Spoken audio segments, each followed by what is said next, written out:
नमो अरहंताणम नमो अरहंताणम नमो अरहंताणम। यह खोज भी अच्छी है, पहली खोज से आगे है, पर फिर भी पूरी बात हुई नहीं, और अधिक विकास चाहिए। कठिनाई क्या है कि बाहर से नहीं लिया या बाहर से लिया और उसके साथ चेतना को नहीं जोड़ा। इतनी बात तो ठीक है, समस्या का समाधान नहीं हुआ। आंखें बंद कर ली, ध्यान के लिए बैठ गए, मन को एकाग्र करने का अभ्यास किया या सर्वेंद्रिय संयम की मुद्रा कर ली। कान बंद, आंखें बंद, नाक बंद, होठ बंद, सर्वेंद्रिय संयम मुद्रा का अभ्यास शुरू कर दिया। बाहर से संबंध विच्छेद कर दिया, बाहर से अब शब्द भी नहीं आ रहा है, रूप भी नहीं आ रहा है,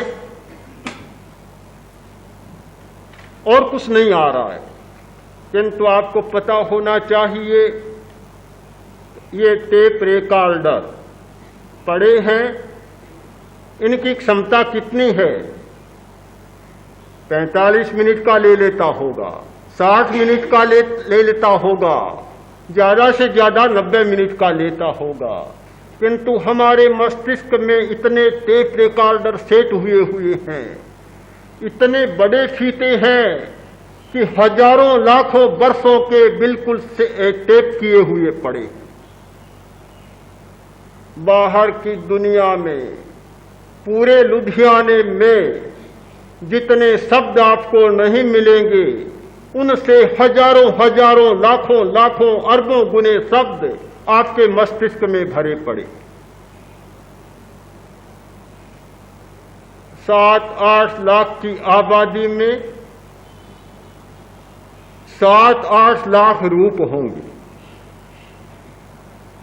इतने बड़े शहर में 7-8 लाख रूप, पूरे हिंदुस्तान में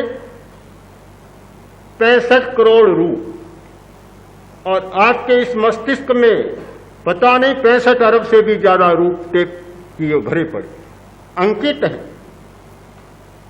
हमारे मस्तिष्क में इतने शब्द, इतने रूप, इतने इंद्रियों के विषय इतनी सूक्ष्मता के साथ जमे हुए हैं कि आप बाहर से आंख बंद कर बैठ गए, किंतु जब भीतर का फीता चलना शुरू हुआ, इतने शब्द आने शुरू हुए, आप कल्पना नहीं कर सकते कि वे बातें याद आ जाती हैं जिनके बारे में शायद आपने 10 वर्ष में भी नहीं सोचा हो। और एक आश्चर्य होगा आपको कि जो बातें सामान्यतः आपको याद नहीं आती, जब तक बाहर के शब्द कानों में पड़ते रहते हैं तब तक जो बातें याद नहीं आती। जैसे ही आंख बंद कर बाहर के शब्दों को आपने सुनना कम कर दिया, बंद कर दिया, और मन को भीतर की ओर ले गए, ऐसी रील चलनी शुरू होती है, फीता ऐसा फिल्म का उधड़ता है कि इतने शब्द सामने आ जाते हैं। आदमी कहता है, महाराज बड़ी समस्या है, ध्यान नहीं करता हूं तब तो इतनी चंचलता नहीं मालूम पड़ती, किंतु जब ध्यान करने बैठता हूं तो नए नए आने वाली बातें याद आने लग जाती, बड़ी उलझन पैदा होती है। हम ध्यान दें, शब्द कहां से आ रहे? बाहर से तो नहीं आ रहे, बाहर से नहीं आ रहे। इतना हुआ कि जब भीतर का बाहर का आ रहा था, भीतर का सोया पड़ा था, और जब बाहर से आना बंद हो गया तो भीतर को जागने का मौका मिल गया। जब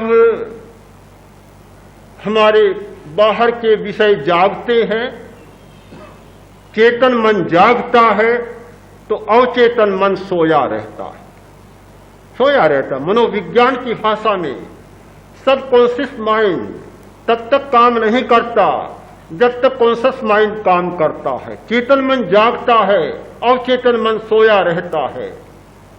स्थानांग सूत्र में बतलाया गया कि संयमी जब जागता है तो उसके 5 सोए रहते हैं, सद्दा, रूवा, गंधा, रसा, फाशा, ये 5 सोए रहते हैं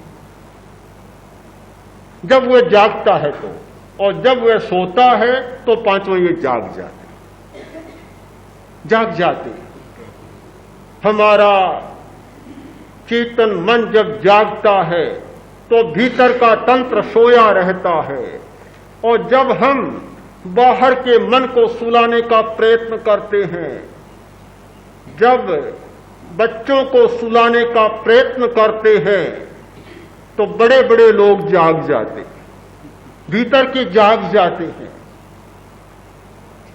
एक तो अच्छा है, एक दृष्टि से तो अच्छा है कि बाहर का जागता रहे तो भीतर का सारा सोया रहे, किंतु अच्छा नहीं है, अच्छा नहीं है।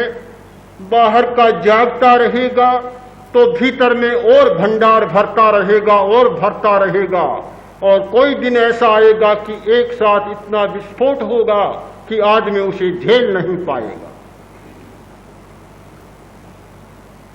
चेतन मन जब जागता है तो हमें समस्या का इतना अनुभव नहीं होता, हमें लगता ही नहीं। वास्तव में जब चेतन मन को हम सुलाते हैं ध्यान के द्वारा और समाधि के प्रयत्न के द्वारा, तो हमें पता चलता है कि हमारे भीतर क्या क्या भरा है। कूड़े करकट का ढेर पड़ा है, जब तक साफ करने का प्रयत्न नहीं किया जाता आपको कभी दुर्गंध नहीं आएगी, किंतु जब सफाई करने की बात सोचते हैं और उसे उकेरना शुरू करते हैं, आपको लगेगा कि कितनी दुर्गंध और बदबू आने लग गई। यह सफाई की प्रक्रिया, शोधन की प्रक्रिया जो चलती है, समाधि एक शोधन की प्रक्रिया है, समाधि एक सफाई की प्रक्रिया है। जब यह प्रक्रिया चलती है तो हमें पता चलता है कि हमारे भीतर में कितना भरा पड़ा है। भीतर के शब्द जागते हैं। जो आदमी अपने आप को बहुत भला मानता है, कभी कभी ऐसा होता है कि मन में एकदम हिंसा करने की बात आ जाती है, मार डालने की बात आ जाती है, आत्महत्या करने की बात आ जाती है, चोरी करने की बात आ जाती है। आप एक गृहस्थ की बात को छोड़ दें, एक सन्यासी, धर्म की साधना करने वाला, तपस्वी, ध्यान की साधना करने वाला, जब ध्यान की गहराइयों में जाता है तो कभी कभी इस प्रकार के भाव जागते हैं, हिंसा के, झूठ के, चोरी के, ब्रह्मचर्य के और परिग्रह के चुराने की बात मन में आती है। किसी का आभूषण चुराने की बात मन में आ जाती है, परिग्रह की बात मन में आती है, ब्रह्मचर्य का भाव जाग जाता है, झूठ बोलने की बात मन में आती है और दूसरे को मार डालने तक की बात मन में आ जाती है। स्वयं को ग्लानि होती है, अरे ये क्या, मैंने कभी कल्पना नहीं की कि भला मैं ऐसा कर सकता हूं, ऐसा सोच सकता हूं, पर मन में तो आ जाता है। क्यों आता है? न जाने कितना बड़ा भंडार हमारा भीतर का पड़ा है, और जब वह टेप रिकॉर्डर चलना शुरू होता है, स्विच ऑन होता है, तब न जाने कितने शब्द आते हैं और वे व्यक्ति के मन को कैसा बना देते हैं। केवल आंख बंद कर लेने मात्र से, केवल प्रतिसंलीनता कर लेने मात्र से, केवल एक प्रियता और अप्रियता की भावना को साध लेने मात्र से समस्या का समाधान नहीं होता। समस्या का समाधान तब होता है कि जब भीतर में रहे हुए शब्द, रूप, रस, गंध, स्पर्श और भावों के भंडार को हम खाली भी करना जान लें, खाली करना शुरू कर दें, रेचन करना शुरू कर दें, निर्जरा शुरू कर दें। भगवान महावीर ने दो शब्दों का महत्वपूर्ण प्रयोग किया, संबर और निर्जरा। समाधि के लिए जरूरी है संबर और निर्जरा। केवल संबर करने मात्र से काम नहीं चलेगा, संबर करने से बाहर का नहीं आएगा, पर भीतर में इतना अखूट खजाना भरा पड़ा है, जब तक वह नहीं निकलेगा तब तक बाहर को सताने वाले तत्व बंद हो गए, किंतु भीतर के शत्रु इतने बन बैठे, कोई सीमा नहीं। और आपको पता होना चाहिए कि बाहर का शत्रु उतना खतरनाक नहीं होता जितना खतरनाक भीतर का शत्रु होता है। घर का दुश्मन जितना खतरनाक होता है, बाहर का दुश्मन उतना खतरनाक नहीं होता। जब घर में लड़ाई ठन जाती है तो पत्नी पति के लिए जितनी खतरनाक होती है, पड़ोसी ने उतनी खतरनाक नहीं हो सकती। पति पत्नी के लिए जितना खतरनाक हो सकता है, पड़ोसी उतना खतरनाक नहीं हो सकता। हम इस भीतर की सफाई को भी शुरू करें।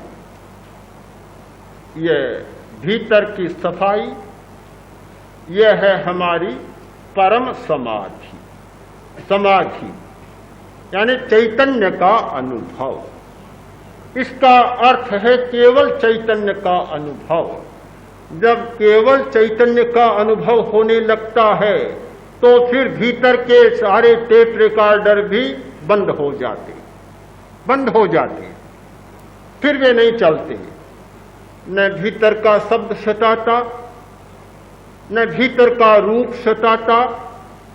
आपको याद नहीं आता कि कलकत्ता में वह मकान सामने साक्षात होता है कि मेरा मकान। बंबई से आए वह चौपाटी, वह माटुंगा सामने नहीं आएगा, फैक्ट्री सामने नहीं आएगी, उद्योग का संस्थान सामने नहीं आएगा, व्यक्ति सामने नहीं आएगा। वे सारे रूप समाप्त हो जाते हैं, कोई रूप सामने नहीं होता। न भीतर में कोई शब्द उठता, न शब्द की तरंग, न रूप की श्रृंखला, न गंध का अनुभव, न रस का अनुभव और न किसी स्पर्श का अनुभव, न संकल्प और न विकल्प। शब्द शांत, सारी तरंगे शांत, सारी उर्मियां शांत, सारा तूफान शांत, सारा बवंडर शांत, सब कुछ शांत शांत और शांत। एक शांत समुद्र बन जाता है जिसमें कोई तरंग नहीं उठती, कोई लहर नहीं उठती, कोई उर्मी नहीं उठती। संकल्प विकल्प नाशो, सारे संकल्प और विकल्पों का नाश हो जाता है। यह है समाधि का चरम बिंदु। न शब्द सुनाई देता बाहर का और न भीतर से शब्द की तरंग उठती, न बाहर का रूप दिखाई देता और न भीतर के रूप की कोई कल्पना जागती, न कोई भाव बाहर से मन को उद्दीप्त करता और न अंतर में कोई संकल्प और विकल्प जागता। कुछ भी नहीं जागता, बाहर से भी समाप्त और भीतर से भी समाप्त। केवल चेतना का समुद्र हिलोरे लेता है और सब कुछ शांत और शांत हो जाता है। यह है हमारी समाधि की अवस्था।